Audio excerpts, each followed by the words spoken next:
I'm Dr. Bobby Buca, Section Chief at the Mount Sinai School of Medicine, and also practicing here in New York City.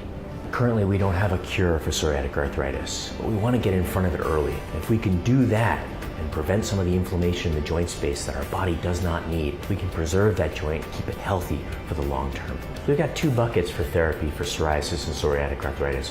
One is the disease control, aimed more towards symptom management, and the other one is in disease therapy, so trying to decrease the inflammation to block any destruction of the joint space and to block any unnecessary inflammation in the skin. And that's where we focus most of our efforts, rather than just mask or cover up some of the symptoms associated with psoriatic arthritis, like the pain or the look of psoriatic disease of the skin. We want to get it at its core and get it early.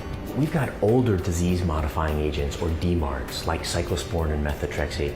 Those can be very effective, but they do have the rare side effect of liver inflammation and kidney inflammation. They can be harsher agents.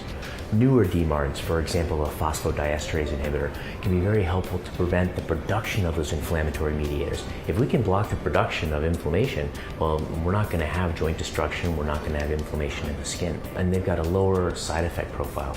They're very well tolerated, maybe a little bit of stomach upset, and they're also orally taken, their pills.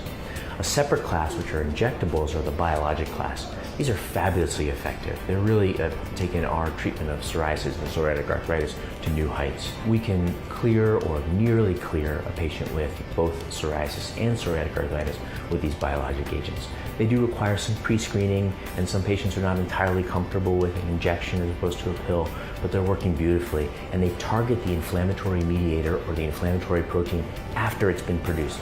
We have the magnet, the T cell, and an unknown antigen connecting. We have the release of these inflammatory proteins, and now, like a sponge, these biologics kind of suck those up so that they don't create tissue destruction or joint destruction.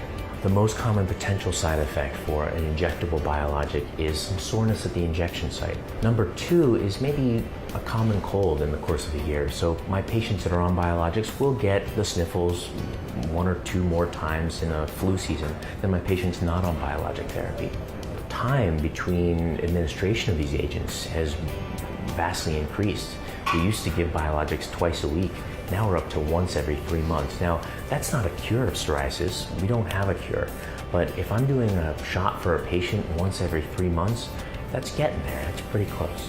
In our practice, biologics have certainly become first line for psoriasis and psoriatic arthritis. I think in the global dermatologic community, everyone's headed in that direction, and some people just are requiring a bit more comfort level with these newer agents than we have here. But I think they're incredibly successful, very safe agents, and we use a lot of them.